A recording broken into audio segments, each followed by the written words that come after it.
oyunlaştırmışlar vallahi. Ondan sonra diyor ki, Pelin. efendim hocam? Duru'yu gördünüz mü? Yok, görmedik.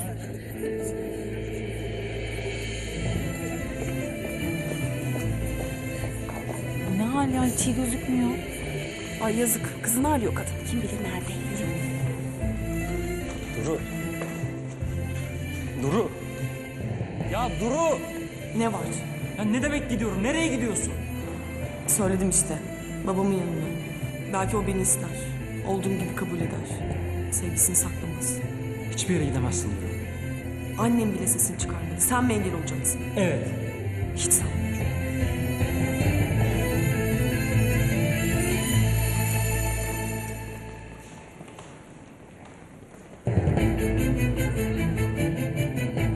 Duru. Duru, durur musun? Dur dedim. Bırak kolumu. Bırakmayacağım. Bağırma, herkes bize bakıyor. Baksın. Hatta, hey millet. Buraya bakın. Ben bu kızı seviyorum.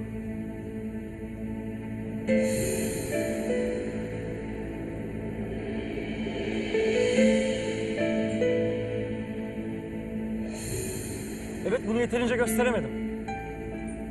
Çünkü hayatımda ilk defa bu kadar çok seviyorum.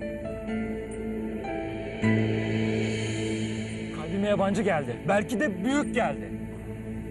Korktum Duru. Hayatımda ilk defa elimi kolumu nereye koyacağımı şaşırdım. Aklımdan sürekli binlerce cümle geçiyor. Hepsini unutuyorum. Susar mısın? Acemiyim. O kadar sevildiğinde ne yapılır bilmiyorum.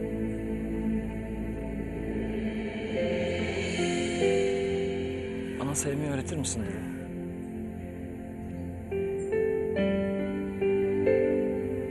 Bana seni sevmeyi öğret. İyi bir öğrenci olacağıma söz veriyorum.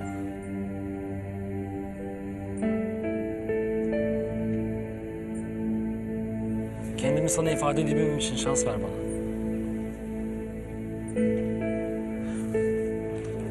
İşte tuttum elini. Ve asla bırakmayacağım. Sen de bırakmayacağına söz ver. Söz ver Duru.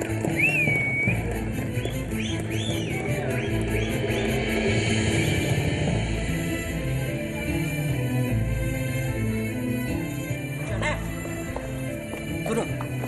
Bu soytarılık kesin artık. İkiniz de yukarı. Yürüyün ikiniz de. İşinize çocuğum. İşinize. Vay vay vay. Cancana bak sen. Oğlum çok etkilendim. O kadar etkilendim ki açlığımı unuttum ya. Hadi git. Vay vay vay. Manzaraya bak be. Film gibi vallahi. Girin içeri.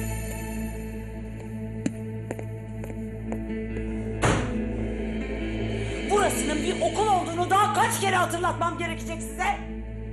Ne yaptığınızı zannediyorsunuz siz?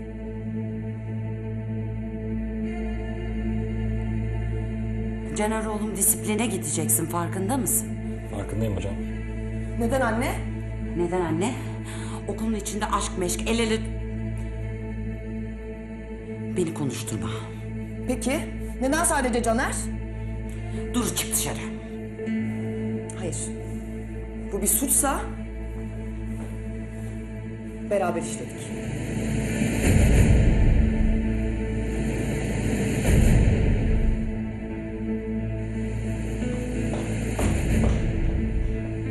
Çıkın dışarı. Çıkın dışarı!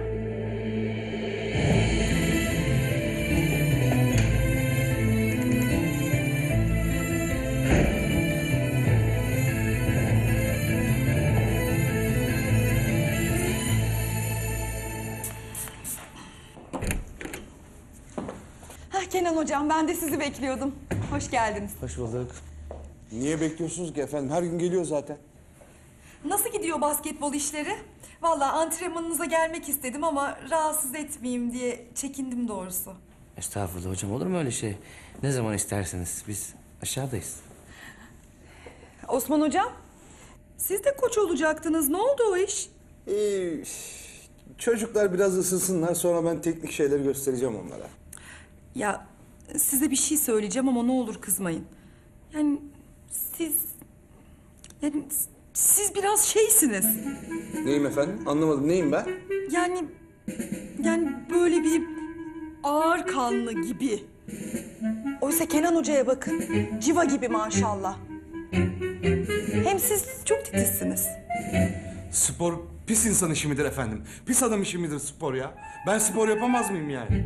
Vallahi bilmiyorum. Ben size pek yakıştıramadım. Ben size yakıştıramadım efendim. Ben size hiç yakıştıramadım Belgin hocam yani. Kenan hocam, siz gülüyor musunuz? Yo.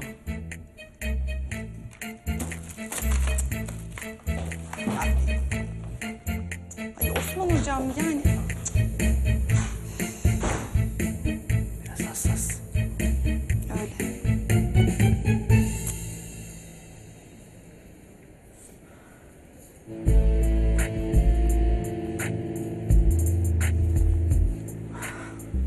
Ay yazık kıza be. Görüyor musun bak bu olanları? Bu erkekler nankör şekerim. Erkekler Bluetooth gibidir şekerim. Yakındaysan sana bağlanırlar. Uzaktaysan hemen başka ayrı ararlar. Sizin işiniz gücünüz yok mu? Aa, niye kızıyorsun? Arkadaşımız için üzüldük burada. Bir kere biz onun acısını anlıyoruz, tamam mı?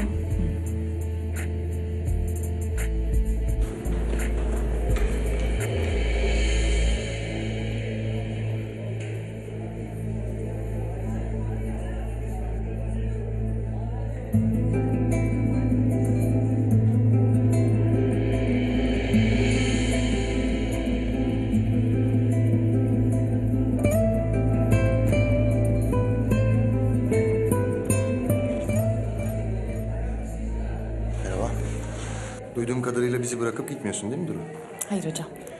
Da eve gidip formamı değiştirsem iyi olacak. Yok, bugünlük böyle idare edebiliriz. Yalnız Caner Bey, siz derse böyle girmeyeceksiniz değil mi? Hayır hocam, değiştireceğim. Anlaştık. Barıştık mı? Sana bağlı. Nasıl ya? Herkesin içinde seni seviyorum dersen hoşuma gider. Sevdiğini gösterirsen sana inanırım. Ben senden hoşlanmak değil, sana inanmak istiyorum. İnanacaksın. Üstümü değiştirip geliyorum.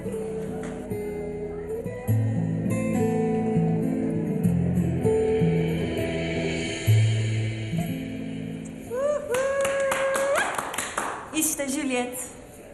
Romeo nerede? Yağmur. Yağmur. Kızım çok pis kavga çıkacak ha.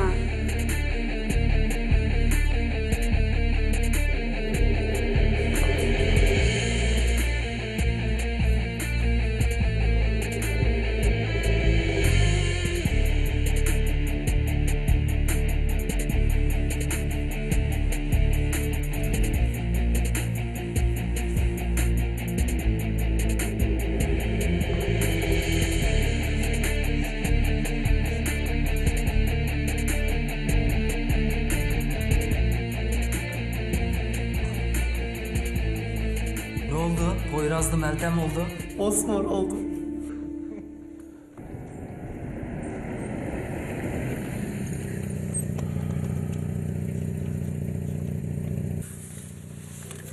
İn hadi. Beraber inmeyeceğiz tabii. Okula beraber girmeyeceğiz. Kimseler bilmeyecek. O zaman niye Ankara'da bırakmadın beni? Teyzemle yaşardım. Hem gözünün önünde olmasam daha iyi olurdu. Olmaz mıydı? Bahadır. Ders başlayacak. Geç kalacaksın.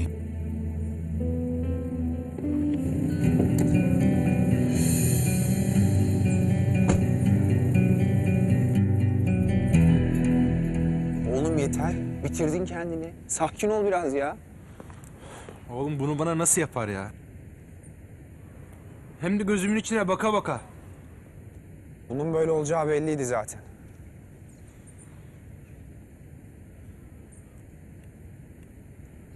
Bak bak bak. Kim geliyor? Kardeşim. Hey. Bahadır.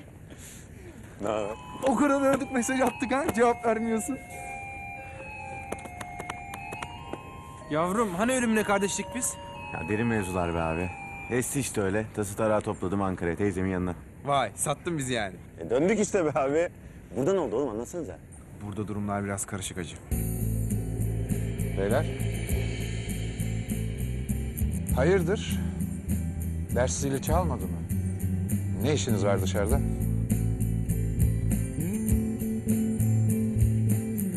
Anlatırız. Mevzular hem derin hem karışık. Sınıfta anlatacağız sana. Kardeşim benim be. Allah korusun.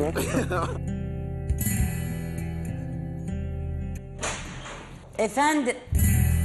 Hocam? Hocam çok özür dilerim, çok affedersiniz. Hoş geldiniz. Buyurun hocam. Önemli değil. Gerçekten özür dilerim hocam. Ben anlayamadım bir an. Tamam hocam. Rahatsız olmayın ne olur. Buyurun hocam, şöyle geçeyim. Nasılsınız hocam? Nasıl geçti yolculuk? Nasıldı Ankara? İyi, her zamanki gibi. Ona dikkat edin, buna dikkat edin. Şunları yapmayın falan filan işte. Anlıyorum. Ha, yalnız bizim bakanlıkla dershaneler ortak bir projeye girmiş hocam. Öyle mi? Ülke genelinde seviye tespit için bir deneme sınavı yapacaklarmış. Ama ben bizim çocukların hiç de iyi sonuçlar alacağını ummuyorum tabii. Maalesef ben de hocam. Derslerinin kötülüğü yetmiyormuş gibi Kenan Hoca bir de bu basketbol işini çıkardı. Biliyorsunuz. Nasıl yani? Başladılar mı onlar? Evet. Allah Allah. Takımı toplayacağından hiç ümidim yoktu. Ya bu çocuklar sürekli didişip duruyorlar. Nasıl evet dediler ki? Bilmiyorum hocam ama keşke izin vermeseydiniz. Nasıl olsa başarılı olamayacaklar. Öyle değil mi? Hem izin vermesem Salih Hoca izin vermedi olacaktı. Üzülmeyin hocam. Çaresine bakarız.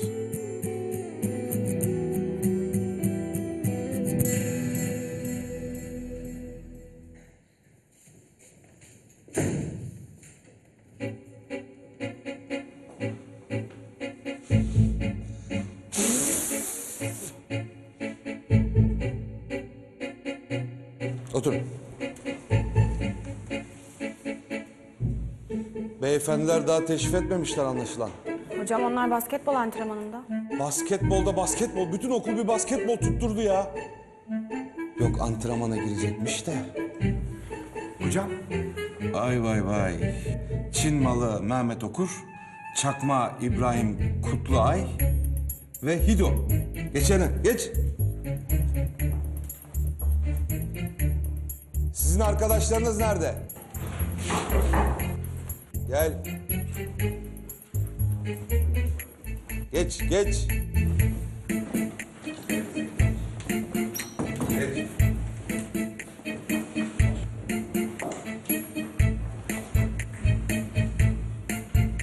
Hocam, formam. Tamam, oturabilirsin. Biliyorum. Evet. Kağıtları, kalemleri hazırlayın, kitapları kaldırın. Yazılı yapıyorum. Hocam söylemediniz.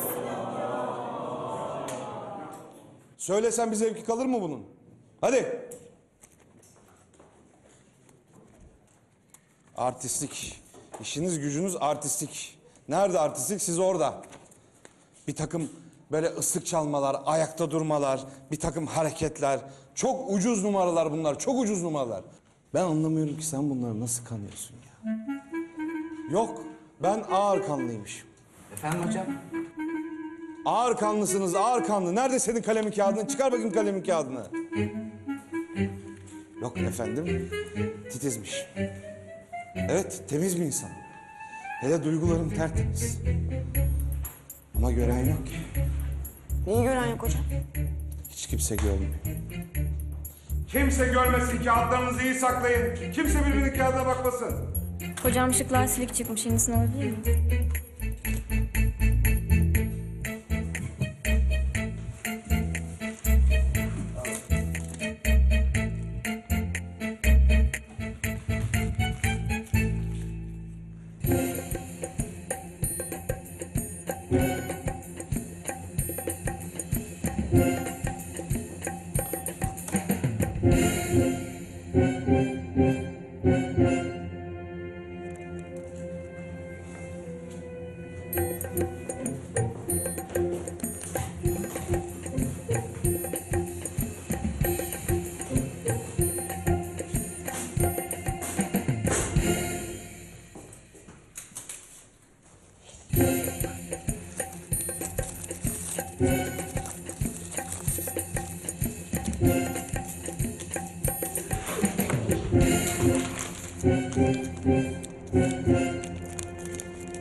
Basket.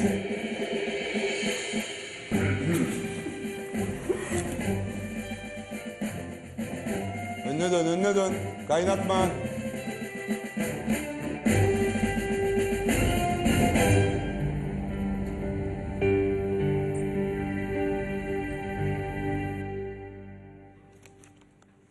Hocam bu baskın sınavı hiç iyi olmadı ya. Top peşinde koşacağınıza derslerinizi çalışsaydınız. Beşinci soruyu biliyor musunuz? Ömer. Beşinci soruyu biliyor musun? Ya diğer dördünü biliyor musun? Yok bilmiyorum. Eğer vaktin kalırsa ilk 4 soru için sizden yardım isteyeceğim. Salak. Ya abi bunları anlattın ya. Anlattı kardeşim anlattı. Sen o sırada başka bir şeyle ilgileniyordun.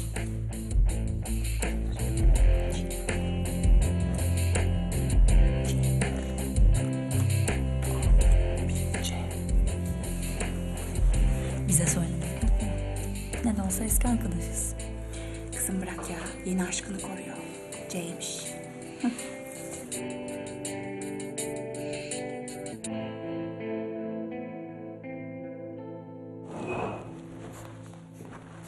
Sorular eterlerin adlandırmasıyla ilgili. Eter. Et. Et döner.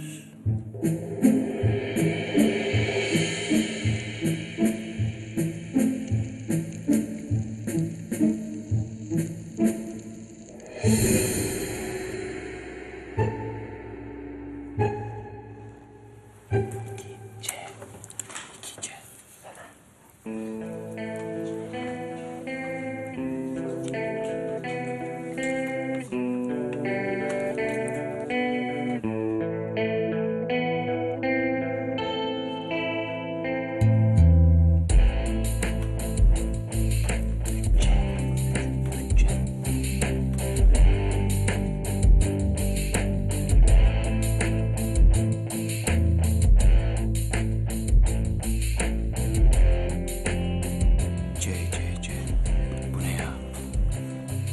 Abicim 3 sorunun da cevabı C mi?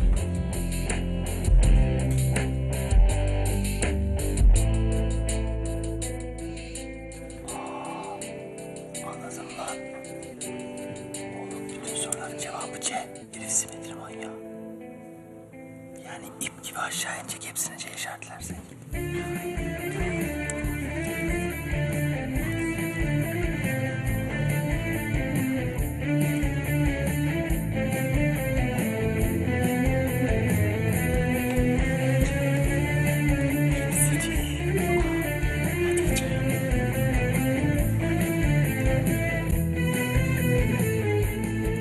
Metin Hoca çok canın yanıyor belli.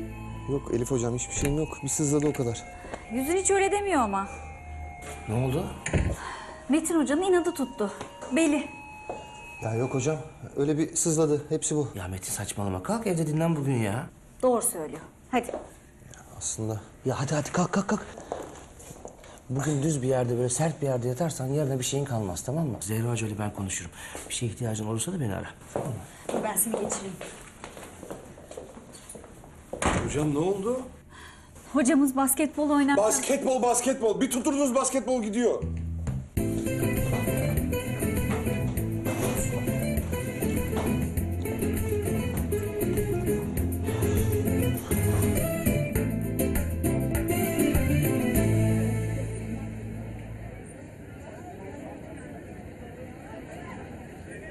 Ne yapmayı düşünüyorsun Poyraz? Takım sensiz bir iç. At kazığı bence. Ne takım be? Ben sana özet geçerim abi. Ne oluyor be? Olay ne oğlum? Boş ver abi, boş ver. Ya içeri geçsek mi artık? Neden? Herkes bize bakıyor. Utanıyorum. Söylerim bakmazlar. Ya dur yapma. Hala şoktayım zaten. Kopya için teşekkürler. Hepsici olunca aslında şaşırdım. Sen söylemeseydin siliyordum. Duru, Efendim? o söylediklerim bana biraz dokundu. Hangisi? İşte tanımıyorum seni falan. Bu akşam sana bir sürprizim var. Ne? Ya ne? Duru, sürpriz. Duru, sürpriz söylenir mi?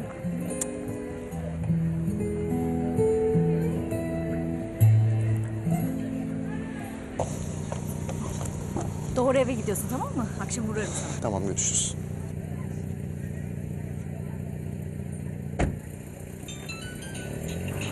Efendim? Makbule Hanım merhaba. İyiyim teşekkür ederim. Siz nasılsınız?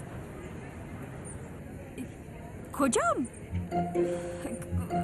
Kocam iyi. Çok teşekkür ederim. Ya bir türlü kısmet olmadı. Hep böyle telefonda. Evet. Ne? Döndünüz mü?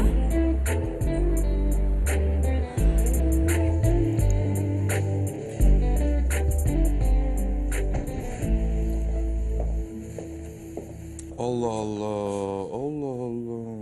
Hayrola hocam? Bütün öğrenciler tam not almış hocam. Ya ama hepsi tam not almış. Allah Allah. Anlaşıldı. Hocam matematik, basketbol, kimyadan da anlıyorum diyeyim de tam olsun bari. Biz bırakalım efendim bütün dersleri, siz girin. Belgin Hanım'la beraber girersiniz. En çok istediği şey bu değil mi? Belki maçlarınıza da gelir. Siz sağ kenarında oturursunuz basketbolun Fatih Terim'i olarak. O da tribünde oturur efendim. Hocam eğer izin verirsen... Ondan sonra son saniyede bir basket. Hop! Kenan Koç omuzlarda. Belgin Hanım tribünde. Ara ara göz göze gelmeler böyle bakışmalar falan. Senin için falan gibi böyle bir hareketler. Skorboard'a Marry Me yazdırın, Marry Me. İngilizce de biliyorsunuz efendim. İngilizce de var maşallah. Hocam izin verirseniz anlatayım bakın. Çocuklar sizin hassasiyetinize uyanmışlar. Bakın doğru cevapların hepsi C. O yüzden yani. Buna uyanmış çocuklar. Kolay gelsin. Hoş geldiniz müdür bey. Arkadaşlar, pazartesi günü Dershaneler Birliği'nin yurt genelinde düzenlediği bir deneme sınavı var. Pek sanmıyorum ama umarım öğrencilerimizden birkaçı iyi bir derece alır. Eğer orta derecede bir başarı tutturamazsak derslerimize biraz daha yüklenmemiz gerekecek. Yani ders dışında şeylerle, mesela basketbol gibi şeylerle uğraşacak zamanımız olmayacak. Anlaşılmayan bir şey? Hocam? Yok. İyi dersler.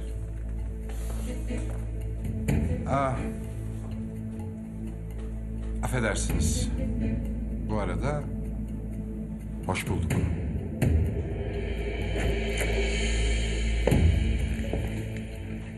Hocam sizin bu basketbol sevdası başlamadan bitti herhalde. Siz de zirvedeyken bırakın artık isterseniz.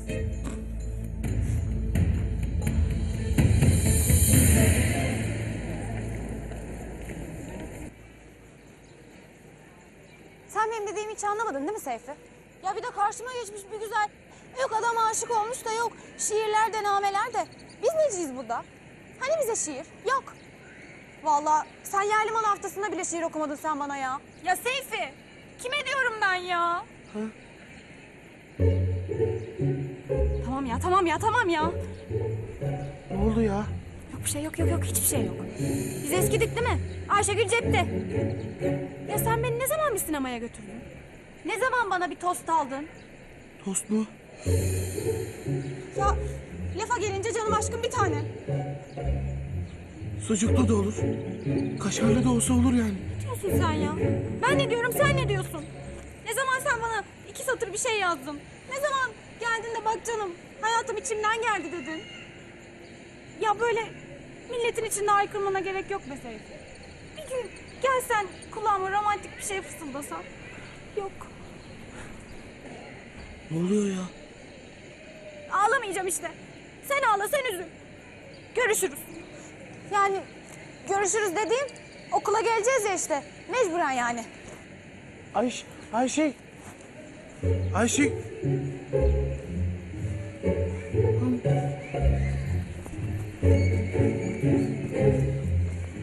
Abi ne var ne yok ver. Öldüm açlıktan ne var ne yok ver.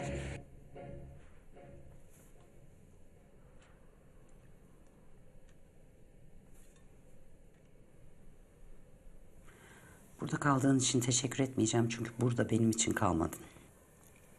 Bu konuyu konuşmasak anne. Okulun ortasında, herkesin gözü önünde. Hiç mi utanmadın? Neden utanacağım? Sen beni hiç düşünmüyorsun değil mi? Koskoca Zehra Hoca'nın kızı okulun ortasında fırtınalı aşk yaşıyor. Öğretmenlerin ne diyecek? Öğrenciler, benim öğrencilerim, senin çok sevgili arkadaşların ne diyecek? Yarın öbür gün ben o çocuklara şunu yapma çocuğum, bunu yapma evladım dediğimde hoca sen önce kendi kızını topla dediklerinde ben ne cevap vereceğim? Şöyle dersin anne. Benim kızım aşık olmuş. Çünkü ben ona dedim ki... Ben onu bir gün dizlerime yatırıp dedim ki... Kızım, bir erkek bir kadını terk ettiğinde... Kadın erkeğini değil, kadınlığını kaybeder. Çünkü ben ona dedim ki... Kızım, bir kadın sadece sevildiğinde kadındır. Çünkü ben ona dedim ki... Sevip de acı çekmekten daha kötü bir şey varsa... O da hiç sevmemek, sevilmemek. Benim kızım sevmiş, aşık olmuş. Onunla gurur duyuyorum. Benim kızım kötü bir şey yapmadı. Çünkü sevmek kötü bir şey değil.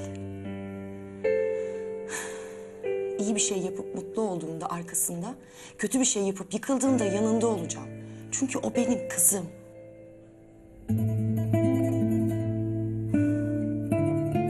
Böyle söyleyebilir misin anne?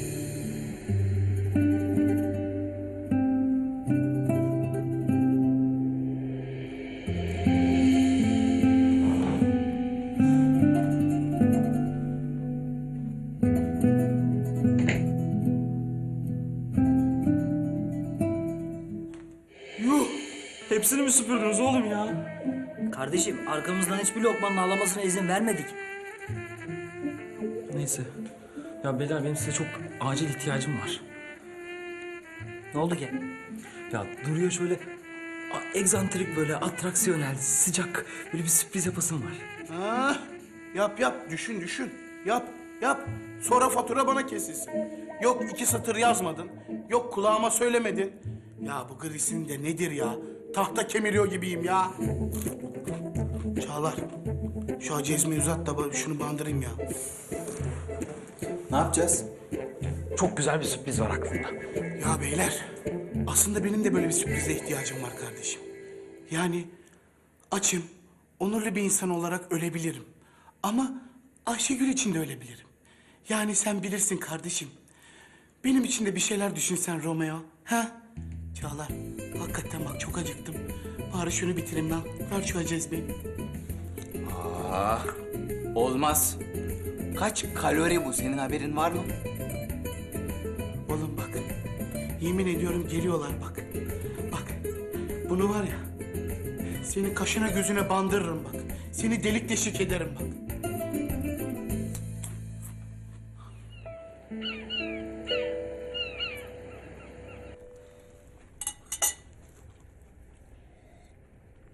Enişte, koç buldunuz mu okula?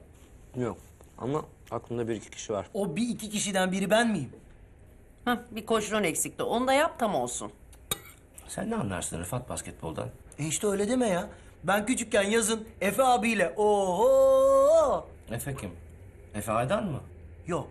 Efe abi manavdı. Onun yanında çok karpuz salladım. Tak adrese teslim.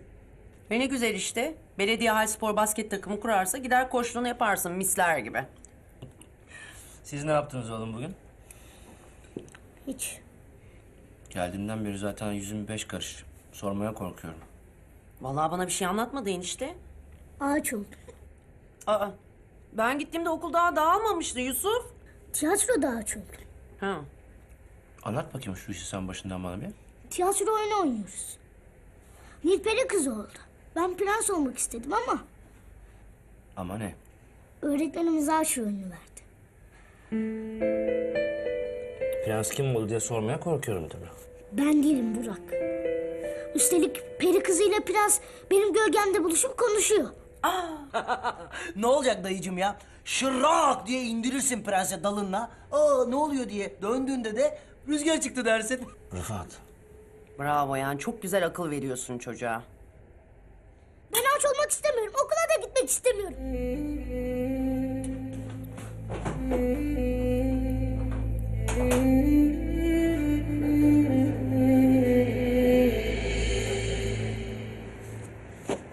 Ya tamam anladım. Hoş olacak da elektriği nereden bulacağız? Uzatma. Ne demek uzatma oğlum? Elektrik lazım. Uzatma. Ya bak hala uzatma diyor ya. Ya uzatma işte. Uzatma abi, uzatma kablosu. Birinden rica edeceğiz artık evlerin. Ha, uzatma. İyi. Tamam oğlum. Hadi. Hadi başlayalım.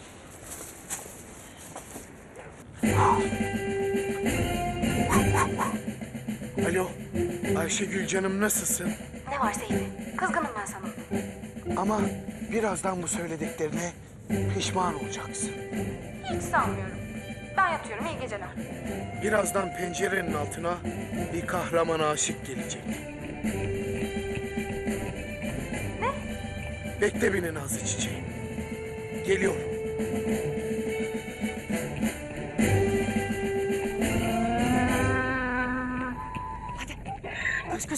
Koş. Geldi. Yetkin bu ne lan? At bulamayacağıma göre sen eşek bulduğuma dua et Seyfi. Bir dakika. Senin bu kıyafetin ne? Zoro. Ha bu da Zoro'nun kılıcı. Evet. Zoro ve eşek. Seyfi, bir şey söyleyeyim mi? Şu an romantik değil, komiksin. Keşke Şirek olsaydın ya. Vallahi tip de uygun, eşek de var. Ayşegül de Fiona. Yetkin oğlum. Isırırım seni. Yerim. Gecenin bir yarısı burada yutarım seni. İmdat demeye vaktin kalmaz. Gidiyor muyuz? Eşek deme. Abicim ben Ayşegül'e komik bir şey yapmak istemiyorum. Romantik bir şey yapmak istiyorum. Bu eşek de olmaz. Ya ne yapayım Seyfi? Zaten sahibinden zar zor izin aldım. Gidiyor muyuz, gitmiyor muyuz?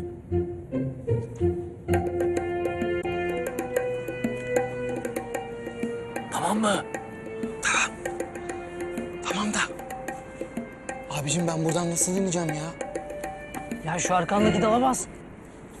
Ne dalı ne dalı burada dal mı var? Ya başlatma şimdi dalından yaprağından ya. İn işte abi. Hadi çabuk biraz. Caner, kardeşim senin için uğraşıyoruz burada değil mi? Ya pardon kardeşim ya, böyle bir heyecana geldim de. Hadi sen oğlum. Şş. Ya tamam nasıl ineceğim? Koala gibi kaldım burada ya. Ya nasıl çıktıysan öyle ineceksin işte. Sakin. Lütfen. Lan insene aşağı in.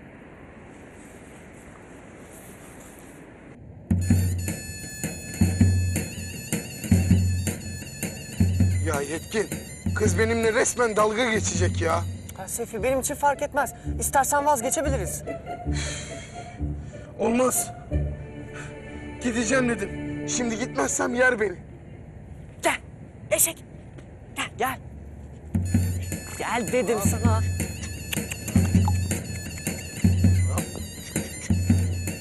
Ya sana gel diyorum.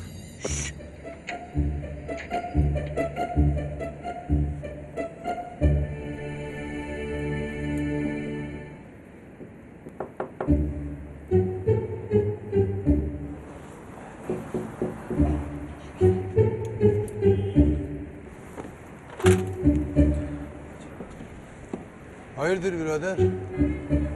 İyi akşamlar. Kusura bakmayın rahatsız ettim. Bize elektrik lazım da abi. Şunu bir yere takar mısınız abi? Niye? Şey... Kimsin oğlum sen? Caner. Abi biz ağaçları ışıklandırıyoruz da. İşte belediye hizmeti olarak yani hani güzel bir şey olursa bakalım tesisat yaşayacağız. Bu da kontrol amaçlı. Allah Allah ver bakalım. Uzun sürecek mi? Yok yok abi benim 2 dakikalık iş.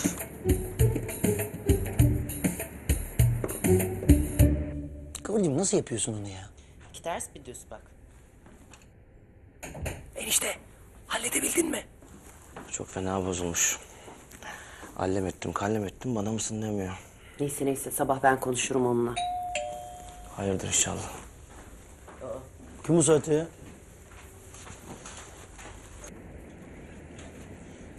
Elif hocam? Kusura bakma Kenan hocam, bu saatte rahatsız ettim ama. Yo estağfurullah. Girsene, önemli bir şey yok inşallah. Yok yok, önemli değil. İyi akşamlar. Hoş geldiniz hocam, iyi akşamlar.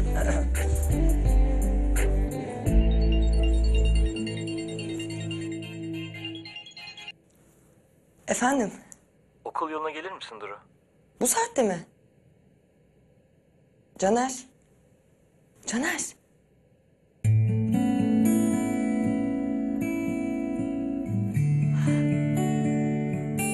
Eşek dönüyoruz şimdi. Dönüyoruz. Dönüyoruz. Dön. Tamam. Gel. Tamam Yetkin. Eşek. Aferin sana. Şiir hazır mı lan? Hazır hazır. Oğlum kız benimle dalga geçecek ya. İyi işte. Ne güzel kızın yüzünü güldürmüş olacaksın. Arıyorum o zaman. Ara. Tamam.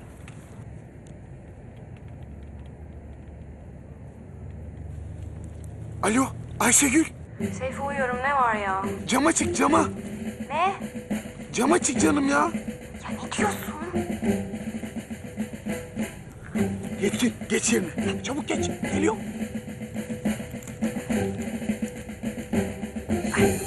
Seyfi.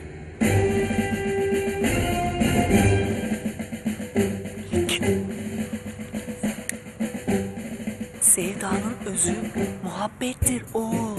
Sevdanın özü muhabbettir oğul. Sözünü, sesini esirgeme kadınından. Sözünü, sesini esirgeme kadınından. Söz incisini aşktan başka bir şey için harcamaya değer mi? Söz incisini aşktan başka bir şey için harcamaya değer mi? Yetkin, bu ne biçim şiir lan? Çok mu aradın lan bu şiiri? Sevdanın ötesine düşen her kelamda riya vardır.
Caner.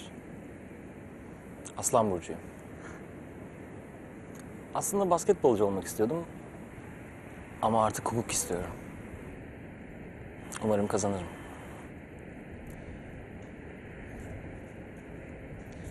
Hayata İstanbul'dan katılıyorum. Ve bir kız seviyorum. Her ne kadar sevmeyi beceremesem de. İyi kötü o da beni seviyor biliyorum. O bana doğru yürüdükçe benim yolum aydınlanıyor.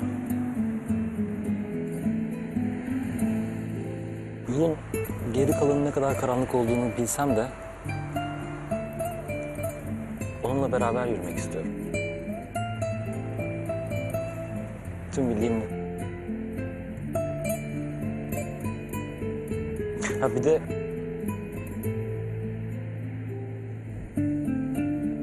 onu çok seviyorum.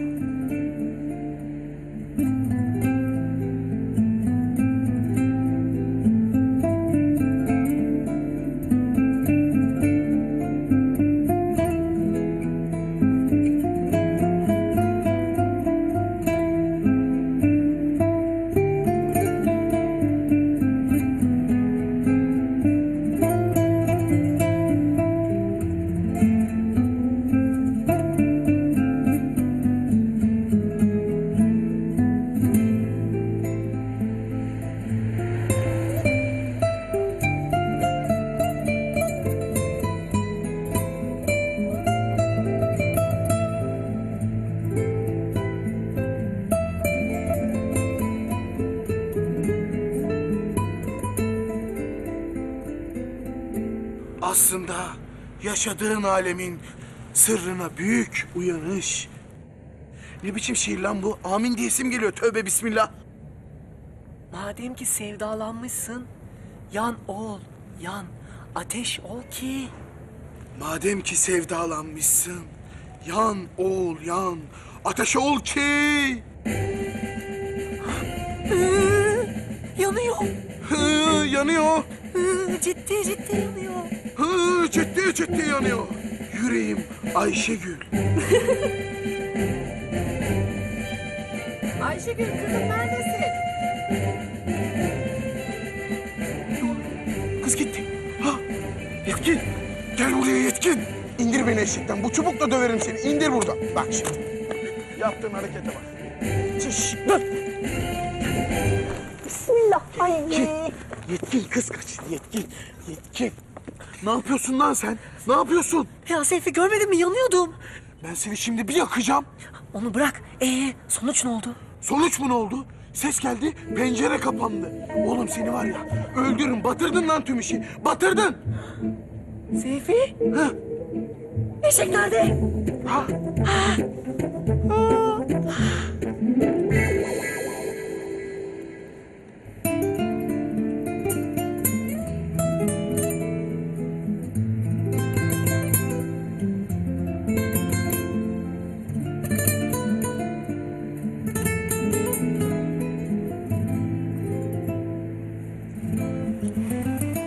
Kendimi hiç bu kadar değerli hissetmemiştim. Bu kadar sevildiğimi bilmiyordum. Bir acemiye göre fena değil mi anlaşılan? Hiç fena değil. Duru, Efendim?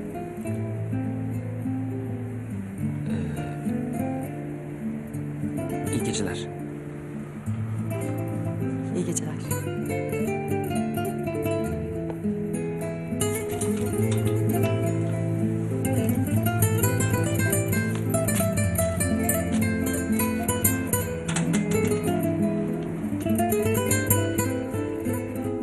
Bu deneme sınavı çok önemli.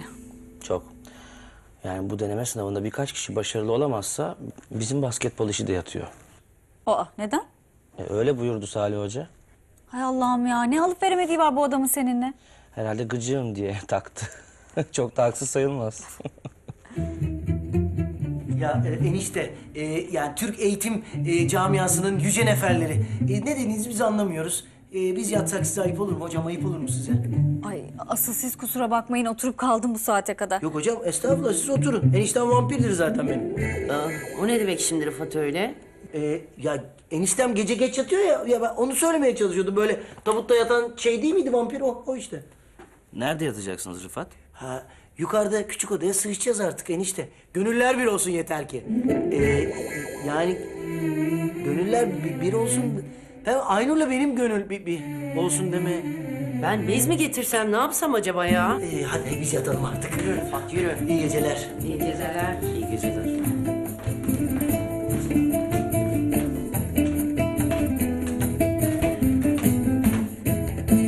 Ne oldu? Ne konuştunuz? Özel oğlum ya. Vay, demek öyle ha? Arkadaşını iyi tanı oğlum.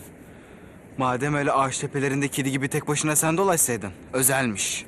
Ya oğlum kızın çok hoşuna gitti. Hemen alınganlık yapmayın ya. İşte bu. Puan üstüne puan kazanıyor kardeşimiz. Kimin sayesinde? Gel lan gel. Beyler, Seyfiler ne yaptı acaba ya? Bir arasak mı? Ara. Eşek. Eşek. Ay Yetkin gel buraya. Gel buraya. Eşek nerede lan? Ya Seyfi bilmiyorum ama sahibi kesin beni öldürecek. Hiç fark etmez. Boynuna bir ip bağlarım. Yetkin gelemedi. Buyurun eşeğiniz derim. O da hiçbir şey anlamaz. Seyfi kurban olayım yardım et. Ya bir eşek nasıl aranır ki? Gel pis. Yok bu da değil. Gel bili. Ya Seyfi ne olur yardım et. Ne olur şunu ne olur. Yetkin çubukla döverim seni. Dur telefonun çalıyor. Çek. Efendim? Seyfi ne haber? Ne var Caner ya? Oğlum ne bağırıyorsun ya? Ne yaptınız? Onun için arıyorum. Ne yapalım? Eşeği kaybettik. Gerçi burada bir tane var ama o eşekten sayılmaz. Ne eşeği oğlum? Ne diyorsun? Nereden çıktı eşek ya? Ya kardeşim ben eve gelince anlatırım. Şimdi eşek arama kurtarma çalışması yapmam lazım. Seyfi! Kapat! Yürü eşek bulunacak yürü. Çubukla döverim seni yürü. Eşeğim neredesin? Gel bana. Bu da prens olmayı beklerken ağaç olunca iyice çıldırmış tabii. Kıyamam. Bu sıralar yeni bir gelinimiz var da Nil diye. Kenan hocam, aslında ben senden bir şey istemeye geldim. Hayırdır? Kocam olur musun? Ne? Bir günlüğüne.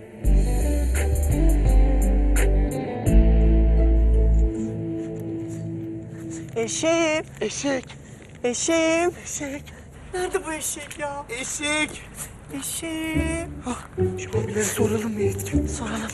Abicim iyi akşamlar. İyi akşamlar. Şu boylarda koyu kahverengi, güzel gözlü, uzun kulaklı bunun gibi bir eşek gördünüz mü? Oğlum kafanız mı iyi sizin? Tövbe yarabbi, tövbe estağfurullah. Yetkin, ben çok sıkıldım gidiyorum oğlum. Ama Seyfi senin bu yaptığın arkadaşlar sığar mı? Ha? Sığar mı? Sen Ayşegül'e artistlik yapacaksın diye ben sana eşek bulayım sen eve gidiyorum de. Yetkin, eşek nerede lan? Hani nerede eşek? Nerede bu eşek? Ya ne bileyim ben nerede Seyfi ne bileyim. Yürü, eşek. Eşek.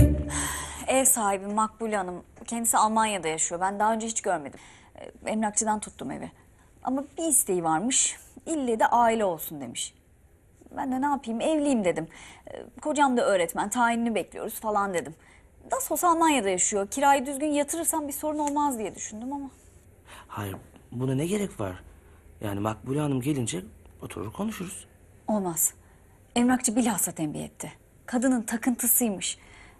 Eğer sen bir günlüğüne kocam olmayı kabul edersen...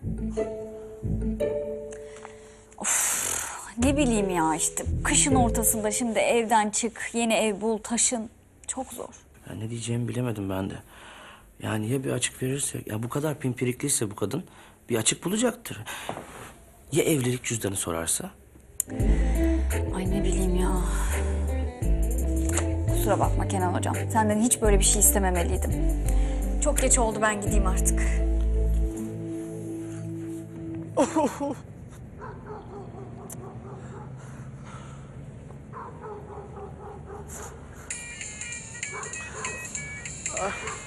Ya Seyfi ne yapacağım ben? Adam arayıp duruyor.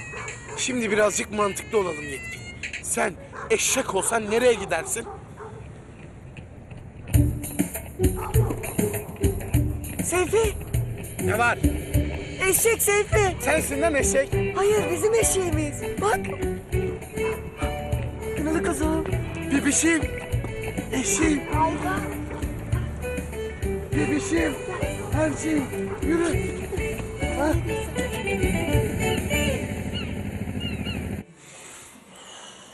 Bu nereden çıktı ya?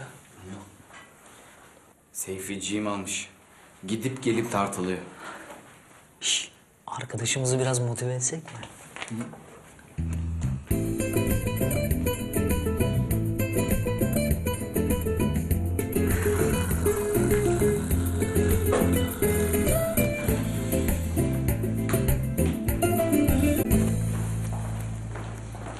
Galip. Buyurun müdür bey. Sınav kitapçıklarını getirecek araç bir saate kadar burada olur. Tamam anladım. Kenan hocanızla o NBA yıldızları da spor salonundadır. O yıldızlarla taşırsınız.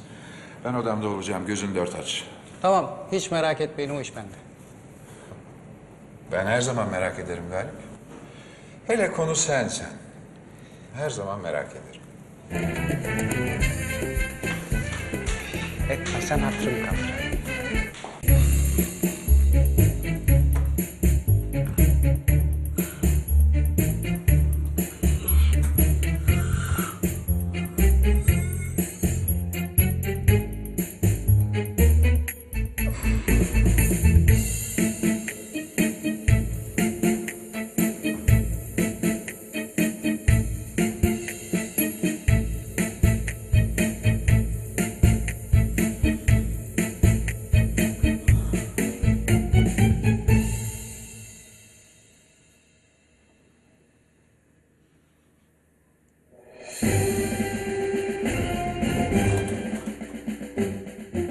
Vermişim.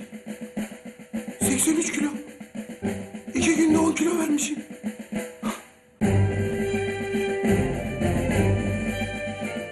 Azmettim. Başardım. Yenilmedim.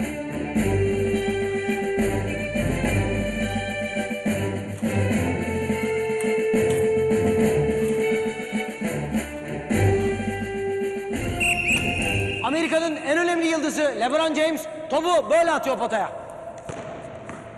Karpuzlama anam kaçtı. Hadi çocuklar gelin bakalım böyle toplanın. Sirk dünyası sona erdi. Ha gelin bakalım. Toplanın bir. Bahadır hoş geldin. Hoş bulduk hocam. Hocam ben de basketbol takımına girebilir miyim? Tabii. Zaten daha ısınma turlarındayız. Arkadaşlar biliyorsunuz bu böyle olmaz. Benim sizin için koç arayışım sürüyor ama o zamana kadar biz işimizi sıkı tutalım. Olur mu? Bir de bu pazartesi günkü sınavdan haberiniz vardır. Sizden bir ricam da bu sınavda konsantrasyonunuzu sağlam tutmanız. Tabii sizden mucize beklemiyorum ama elinizden gelenin en iyisini yapmanızda fayda var. Bir kere iyi bir haber. Bu sınavda derece yaparsanız dershaneler sizi havada kapar. Zaten size karşı sözümü tutamadım. Bu kafe dershane falan biliyorsunuz işte. İkincisi de Salih Hoca bu basketbol içine çok sıcak bakmıyor. Yani nasıl izin verdi ona bile şaşkınım. Büyük ihtimalle toplanabileceğimizi düşünmedi. Ben her ikisini birden başarabileceğinizi düşünüyorum. Buna inanıyorum. Başarırsınız değil mi? İyi antrenmanlar. Hoş geldiniz. Hadi bakalım ısınma turuyla başlayalım. Koş.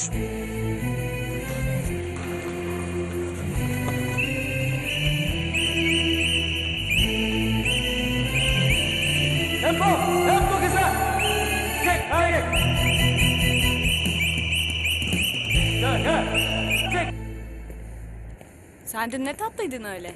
Zora kıyafetleri, şiirler falan. Bu odun görüntümün altında nasıl bir aşık yatıyor biliyor musun sen? Yerim ben seni. Yalnız yemekle alakalı konulara girmesek hemen 10 kilo verdim. 10 kilo. Evet, tartılar yalan söylemez Ayşegül.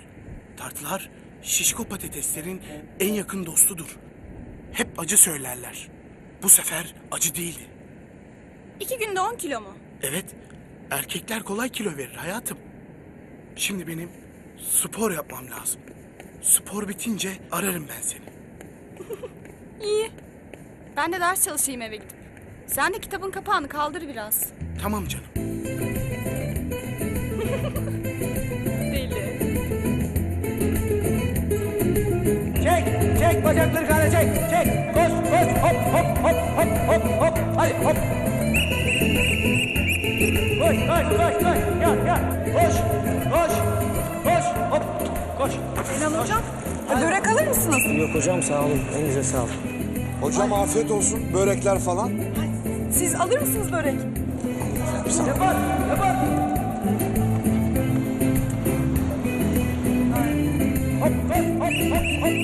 Sağ olun. Yok teşekkür Alo, Metin nasılsın? Yatmak iyi geldi. Eve girdiğimden beri yatıyorum. Bir şeye ihtiyacın var mı? Yok sağ ol. Pazartesiye toparlarım ben. Salih Hoca bir şey dedi mi? Yok canım ne diyecek? Sağlık bu sonuçta her şeyden önemli. Metin. Neyse bir şeye ihtiyacın olursa ara. Tamam. Görüşürüz. Görüşürüz. Osman hocam, siz de basketbol oynadığınızı söylemiştiniz. Tabii oynadım. Sizi de sahalarda görmek isteriz. He? Yani çocuklar ara verince bir iki atış atsanız.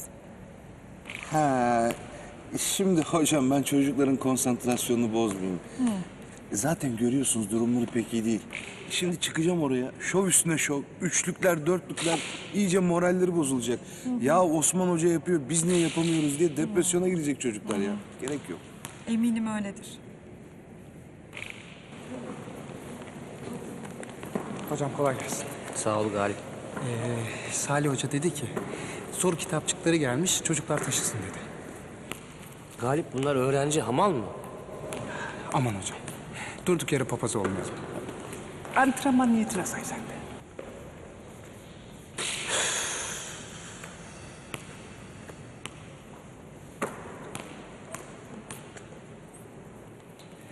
Gençler, hop bir saniye. Sen gel buraya. Sen de gel. Gel babacığım. Gel böyle. Gel. Sen de gel abiciğim. Hayırdır Galip abi? Yok bir şey gel. Gel sen. Tamam. Budur. Kolay gelsin. Hocam. Gelin benimle. Gel böyle. İşiniz bitince geri gelin. Nereye gidiyoruz? Devam. Siz devam edin hadi bakalım.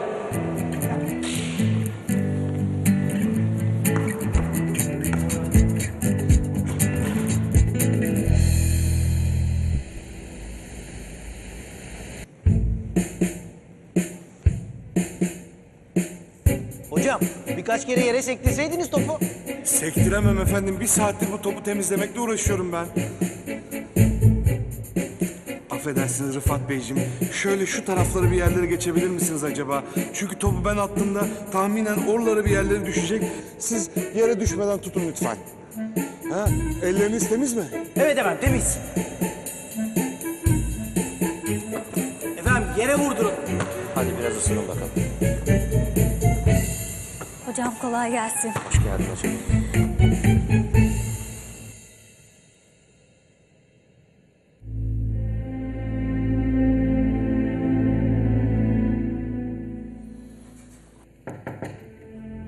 Girin. Hocam bunu nereye bırakalım? Getir. Şuraya bırakın.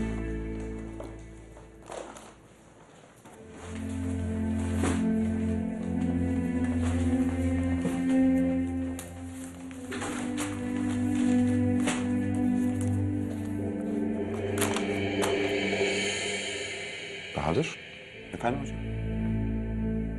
senin ne işin var burada? Basketbol takımına girdim hocam.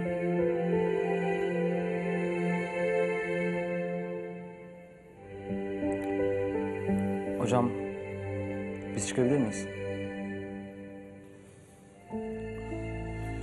Tabii. Tabii top peşine koşmaya çıkabilirsiniz. Ama şimdilik. Bu sınavın sonucu belirleyecek o basketbol hikayenizin ne olacağını.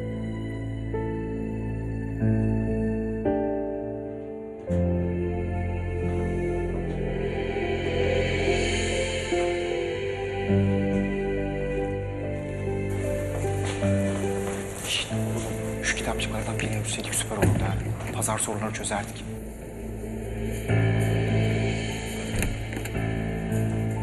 Bahadır.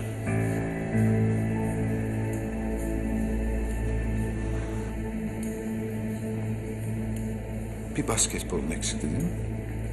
Ya, o da oldu, tam oldu. Ya basketbolun nesi kötü? Sen ve basketbol. Ya o taşıdığınız kitapçığın içindeki sorulardan birini bile çözebilecek misin acaba? Hiç sanmıyorum. Anca o serseri arkadaşlarına aylak aylak gez. O sınav sonucuna göre yeniden konuşacağız bu basketbol meselesini. Anlaşıldı mı? Gidebilir miyim? Git.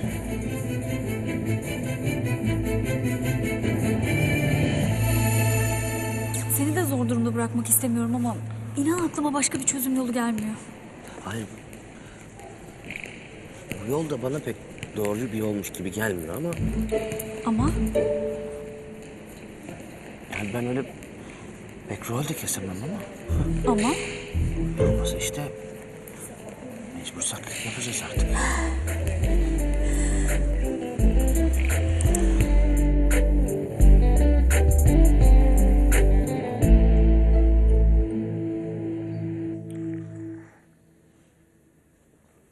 Oğlum içim gitti be. Niye lan? Oğlum o soru kitapçıklarını ellerimizle taşıdık. Ya sınavda ne yapacağız? Lan kesin çakacağız ha. Keşke soruları Osman Hoca hazırlasa değil mi? Hakikaten ha, hepsi C. Bakın beyler, bu sınavdan çakarsak eğer basketi unutun. Doğru diyorsun. Müdür Kenan Hoca'ya çok pis gol atmış olacak. O da doğru. Ya ne yapsak, çalışsak mı ya? Oğlum bir günde neyi çalışacağız ki? O da doğru.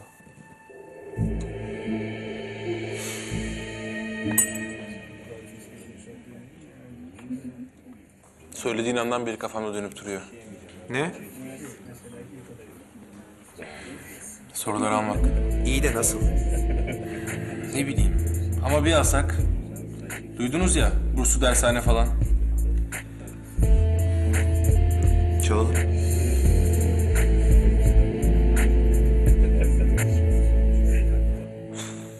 Ya kesin çuvallayacağız ha. Oğlum deneme sınavı umurumda değil de Kenan Hoca'ya çok ayıp olacak ya. Ne yapacağız abi? Ne demek ne yapacağız? Okula gizli gizli gireceğiz, deneme sınavlarını yürüteceğiz, pazar günü çözeceğiz, pazartesi de sınava gireceğiz. Oldu olacak bunu yapalım bari.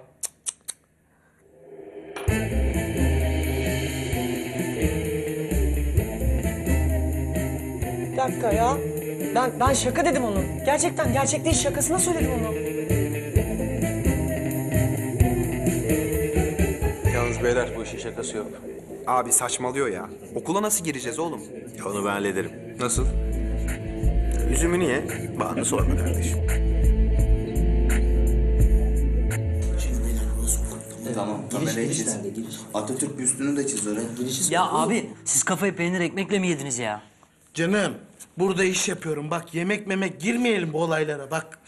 Tamam Seyfi, tamam sen. Ya tamam şişt beyler. Bakın gerçekten fikir çok saçma. Yani tamam benden çıktı fikir ama ben şakasına söyledim. Gerçekten mahsusçuktan dedim ya. Ya aslında haksızlık olacak ya. Abicim haksızlık falan değil. Niye ki? Oğlum bu bir deneme sınavı değil mi? Yani bunun sonucunda kimse üniversiteye falan girmeyecek. Yani kimseye haksızlık falan etmiş olmuyoruz. Ya mantıken şimdi doğru da. Tamam. Hadi soruları almaya karar verdik diyelim. Asıl soru şu. Okula nasıl gireceğiz? Bakın gençler, biz bu soruları çalmaya karar verirsek onun da bir yolunu buluruz. Evet, buluruz. Yapsak mı ki?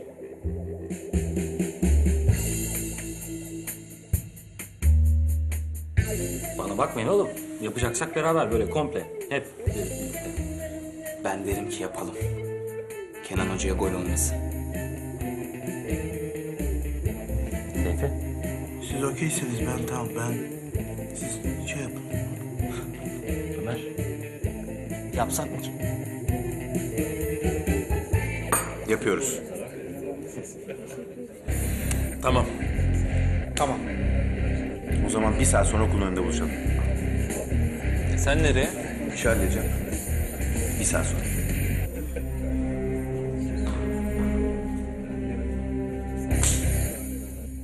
Peki görüşmek üzere.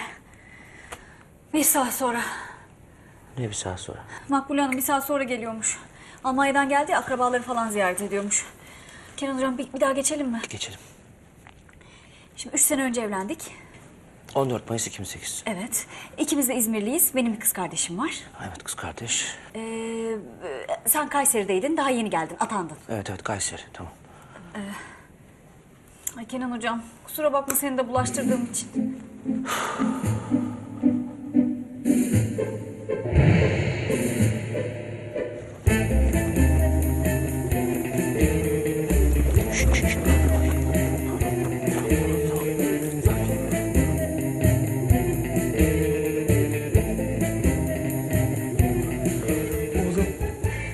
Biz nasıl bir işe bulaştık ya? Abi ben an itibariyle korkmaya başladım. Vaz mı geçsek? Ya Yetkin buraya kadar geldik oğlum ya. Tamam işte ben de onu diyorum. Hala dönebilecek bir noktadayız. Hadi dönelim. Abicim biz evde böyle mi konuştuk ya? Oğlum içeri nasıl gireceğiz biz? Bir dakika. Kapıyı kırmayacağız değil mi?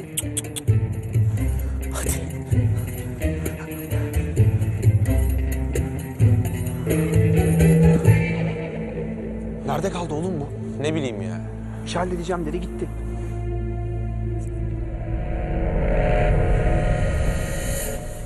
Ya beyler, şu camlardan birini zorlasak mı ya? İyi de oraya nasıl çıkacağız?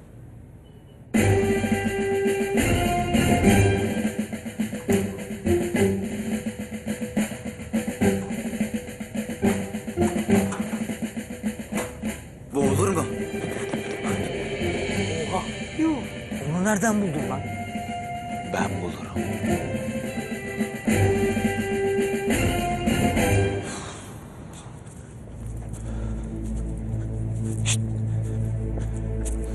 Nerede kaldın oğlum? İşi halledeceğim demedim mi oğlum?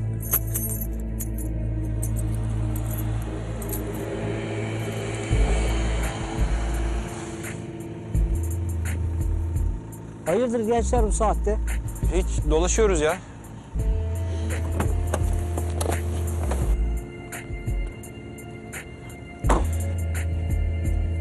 Demek dolaşıyorsunuz. Verin bakalım şu kimlikleri.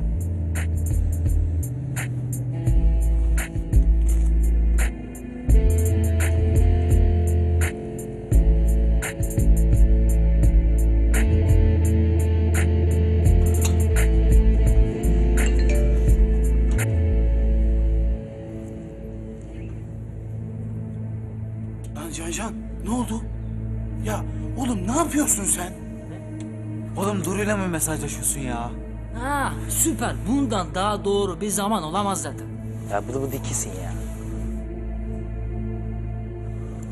Diyene bak ya.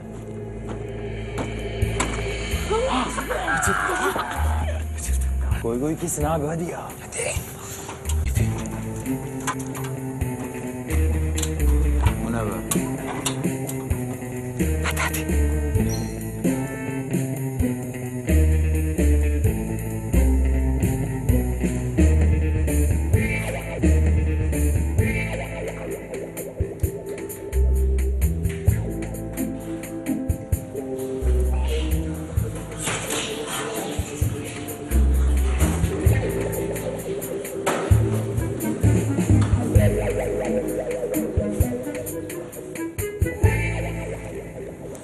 Gece fazla dolaşmayın sokaklarda. Girin evinize.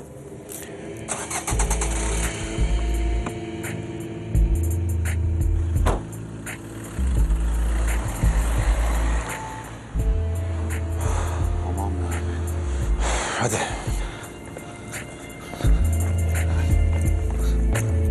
Nasıl? Memnun musunuz evden? Tabii her şey çok güzel. Teşekkür ederiz. Maşallah. Pek de yakışıyorsunuz birbirinize. Sağ olun. Siz yeni mi geldiniz? Ben mi? Ben yeni geldim. Kayseri'den geldim. İşte tayin işleri falan biliyorsunuz. Biz yoksa 3 sene evvel evlendik. 14 Mayıs 2008. Kenan hocam, şunu ezberinizi dökmesin. Ne bileyim ya başlamışken. Çay alır mısınız Makbule Hanım? Ay, hadi bir çayınızı içeyim. Siz Kenan Bey, hocam, kocacığım.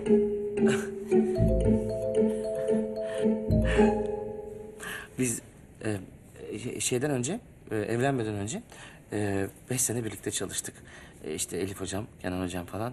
Ağız alışkanlığı öyle işte öyle değil mi Elif karıcığım? Evet. Hayatım, bana biraz yardımcı olur musun? Tabii. İzninizle. Tabii.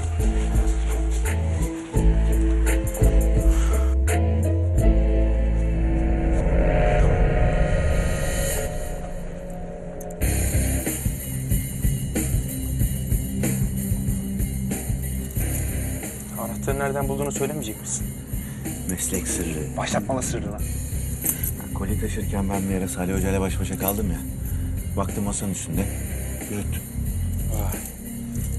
Planlıydı ha. Abi giriyor muyuz girmiyor muyuz? Aç aç.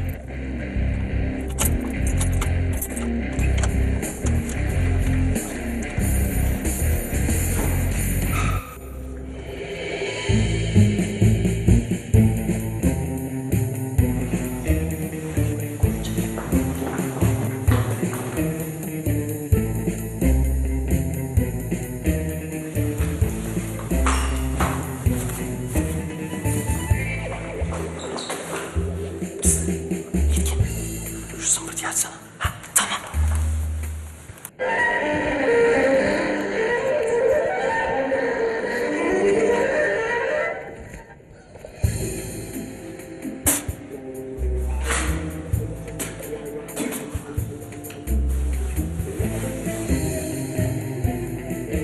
Bu ses neydi? Galiba bir okulda mı kalıyor? Olabilir. Kenan hocam, ezber taşına çıkma ne olur. Bak elim ayağım buz kesti vallahi. Oo, maşallah. Çifte kumrular sizi. İki lafın arasında cilve, öyle mi?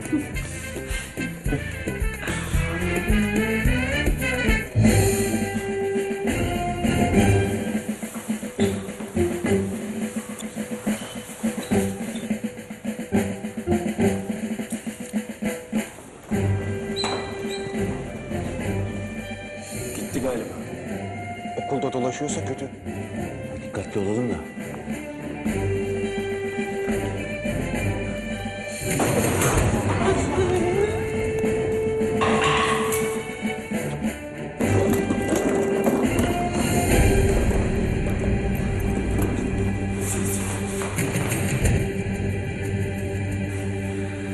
O ses neydi ya? Lan galiba abi olmasın. Bak abicim, bak kardeşlerim. Heyecandan var ya öleceğim şimdi öleceğim. Nabzım var ya 1500 oldu 1500. Bak şu sınav sorularını çalıyorsak çalalım, çalmıyorsak kaçalım gidelim buradan. Sessiz, stres yok. Nasıl stres yok Caner? Nasıl stres yok? Az önce ben öldüm. Böyle soğuk bir rahatlama geldi. Yetkin, sus. Kulağına ısırırım senin, sus.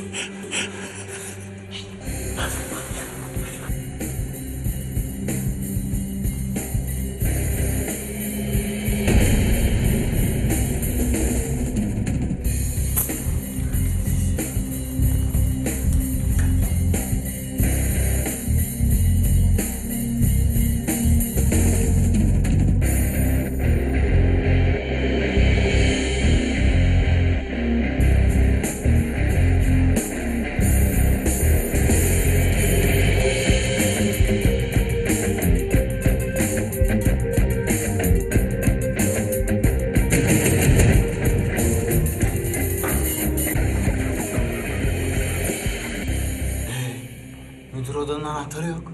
Nasıl ya? Üstündedir belki. Hadi.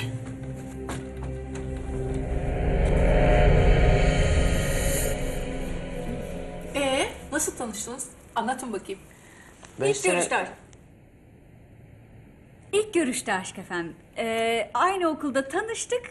3 ay içerisinde beni nikah masasına oturtmayı başardı. Allah Allah. Kenan Bey 5 yıl birlikte çalıştık demişti. Evet. Evet, 5 yıl birlikte çalıştık nikahtan önce. Hanımefendi bir havalı tabii. 4 yıl beni görmedi. Sonra görür görmez zaten ben onu nikah masasına oturttum. Ha, görmüştür de kız evi naz evi tabii ki, değil mi? Ah, Kenan Beyciğim, ben bir lavaboya gitsem. Tabii bu tarafta. Ay şaşkınlar size, ben lavabonun yerini bilmiyor muyum?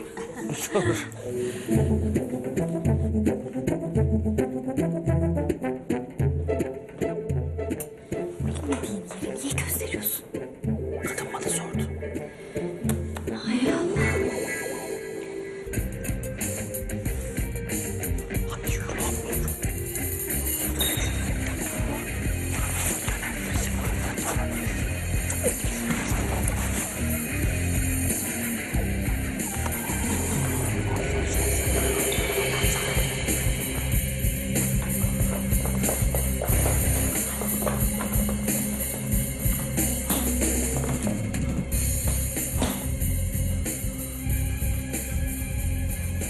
Ya buraya gelirse? Aha. Can var oğlum, atlarız. Ölürüz oğlum. Yakalanırsak da ölürüz. Oğlum ne olur gelmesin ya. Ne olur gelmesin.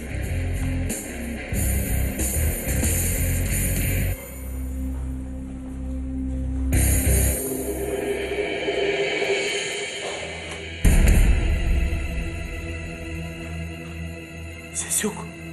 Gitti galiba. Çıksak mı? Bence çıkmayalım. Benim içimde çok kötü bir his var. Ya başlayacağım senin hissine. Geldik buraya kadar. Sen de çek şunu yüzünden. Hadi abi, hadi. Açıyorum kapıyı.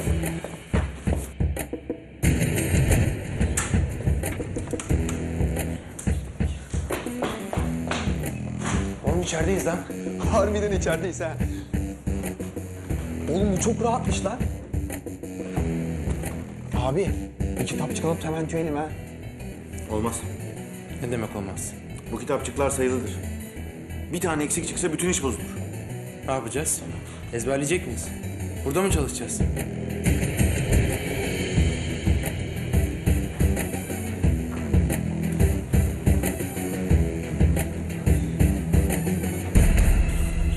Anahtar üstündeymiş.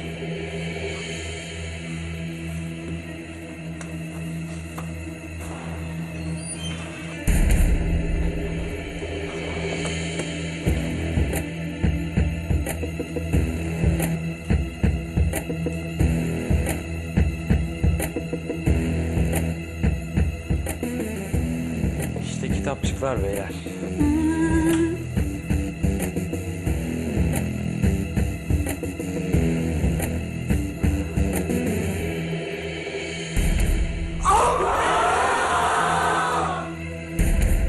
Hayırdır beyler? Aha gitti çocuk. Oo, saatte çok geç olmuş. Ben gideyim çocuklar artık. Oturuyorduk. Ay yok, ben birkaç gün daha buradayım. Daha sonra gene baskına gelirim size. Nasıl baskın? Ay Kenan Beyciğim, bana bir taksi çağırabilir misiniz? Ben mi? Evet, taksi. Tabii. Taksinin numarası kaçtı hayatım? Ay kendisi matematik öğretmenidir ama sayılarla arası hiç iyi değildir. Rehberde yazıyor hayatım. Doğru. Hayatım, o benim günlüğüm. Onun altındaki.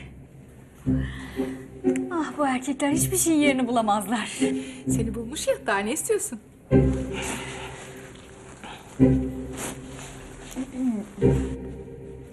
Hayatım, telefon şurada.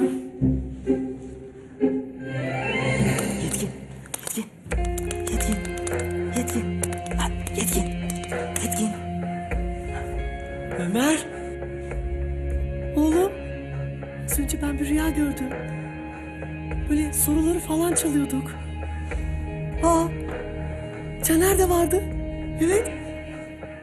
Poyraz da vardı. Ya. Değil miydi? Değil. Bayılayım mı? Sakın bayılma. Hadi kalk. Siz içeri nasıl girdiniz? Kapıdan canım siz? Beyler, şimdi ne yapacağız? Karşılıklı susacağız. 2 kitapçık birden yürütemeyiz. Bir tane bile yürütemeyiz. E'si öğretmenler odasında fotokopi çekip yerine geri koyacağız. Tabii paketi yırtmadan açabilirsek. Abi aman dikkat.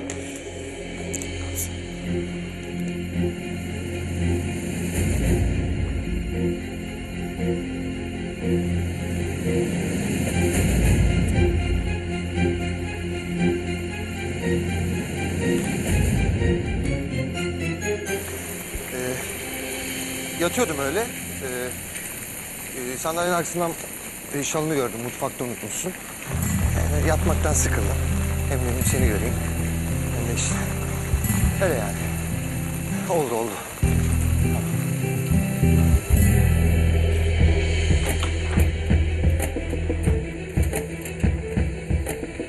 Ya bu makine bu kadar yavaş mı ya? Çetin, şu kapıya bir baksana kafanı uzatıp. Gelen giden var mı?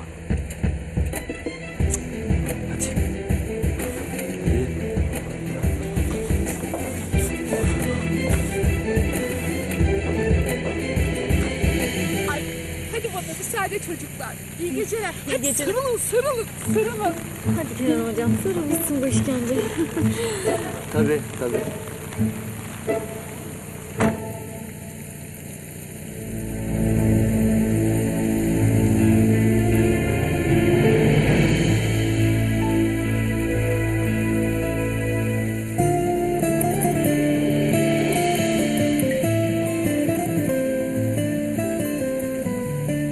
Aldık biz de böyle.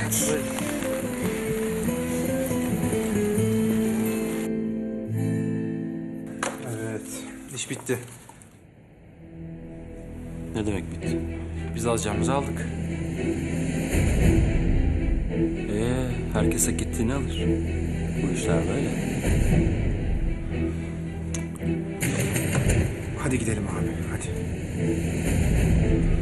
Size bir tavsiye. O kitapçığı güzelce yerine koyun, tamam mı?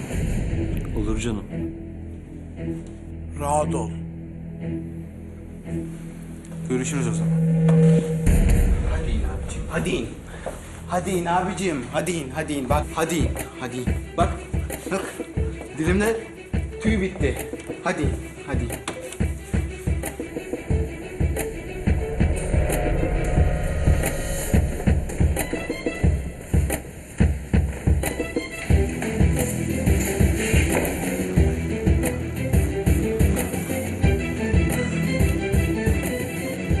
Oğlum başardık lan.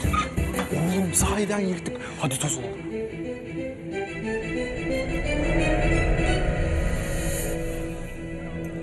Bu işten onların da nasiplenmesi çok canımı sıkıyor ya. Nasıl girdi lan bunlar içeri?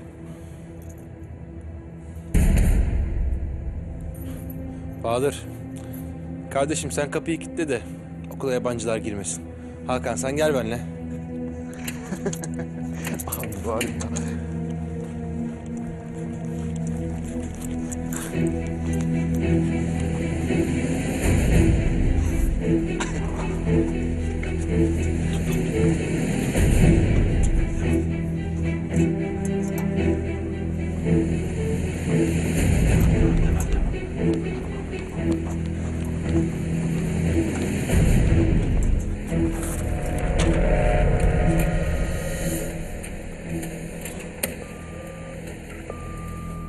Kağıt bitti. Nasıl bitti ya? Bitti oğlum. Bayağı bitti işte. Git bak şuradan bir A4 kağıdı falan.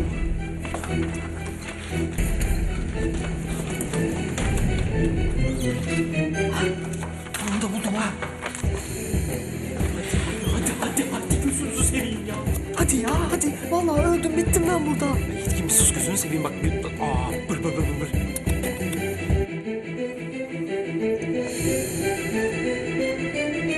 Tereyağından kıl çeker gibi hallettik lan. He, Bahadır'ın sayesinde.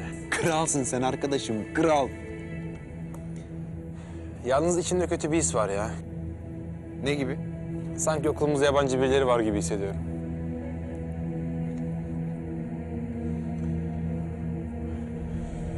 Yok artık. Ciddi misin? Alo, polis mi? Bir ihbarda bulunacağım da. Önder Tolga Lisesi'ne birilerini girerken gördük. Teşekkürler. Abi ne yaptın sen ya? Şimdi sınavı iptal edilirse biz de şişeriz.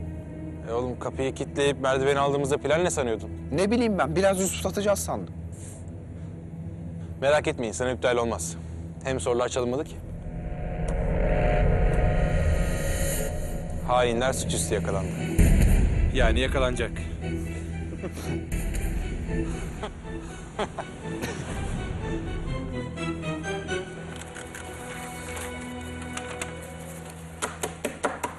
Bitti mi lan? Bitti de.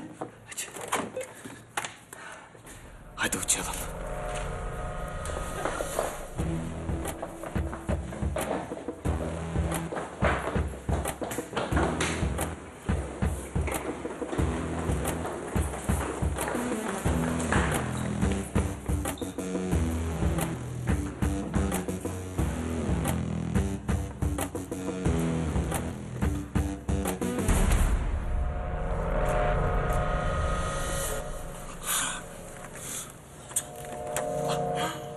Şerefsizler merdiveni almışlar ya.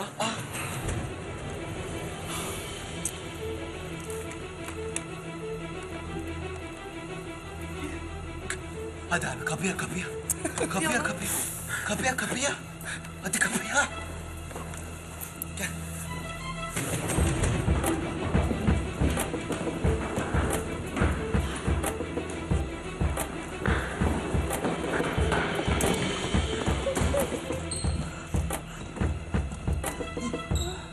Demişler.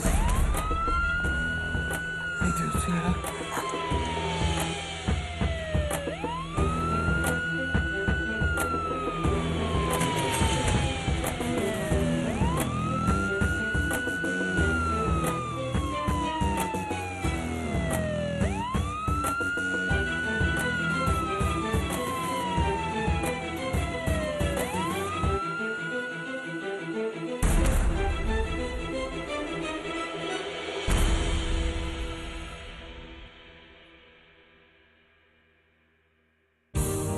Derindeyim çok.